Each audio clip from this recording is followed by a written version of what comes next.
ঝিকরগাছা ষষ্ঠ উপজেলা পরিষদের প্রথম সভায় যশোর ২ আসনের সংসদ সদস্য ডাক্তার তৌহিদুজ্জামান তুহিনকে উপজেলা পরিষদের পক্ষ থেকে ফুলের শুভেচ্ছা প্রদান করা হয়।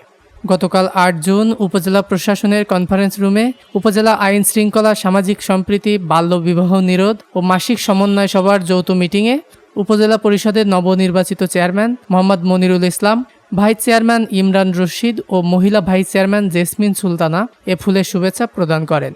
মনিরুল ইসলামের সভাপতিত্বে এবং সদস্য সচিব উপজেলা নির্বাহী অফিসার নারায়ণ চন্দ্র পালের সঞ্চালনায় যৌথ সভায় প্রধান অতিথি হিসেবে বক্তব্য রাখেন যশোর ২ আসনের সংসদ সদস্য, দেশবরেণ্য ডাক্তার, ঢাকা স্কয়ার হাসপাতালের কার্ডিওলজি বিভাগের প্রধান ডাক্তার মোহাম্মদ তৌহিদুজ্জামান তুহিন।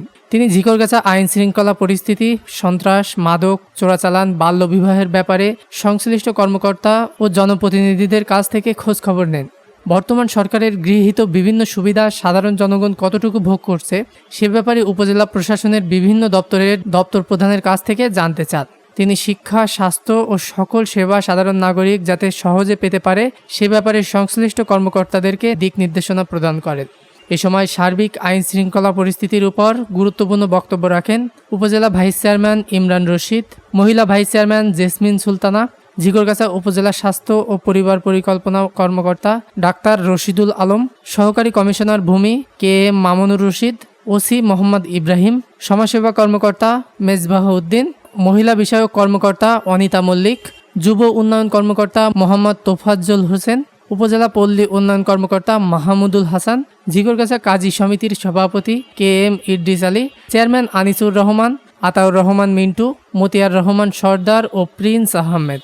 এ সময় উপস্থিত ছিলেন জেলা পরিষদ সদস্য, উপজেলা ছাত্রলীগের সাবেক সভাপতি রফিকুল ইসলাম বাপ্পি, উপজেলা কৃষি অফিসার কৃষিবিদ মাসুদ হাসান পলাশ, মাধ্যমিক শিক্ষা অফিসার কামরুজ্জামান মোহাম্মদ জাহাঙ্গীর।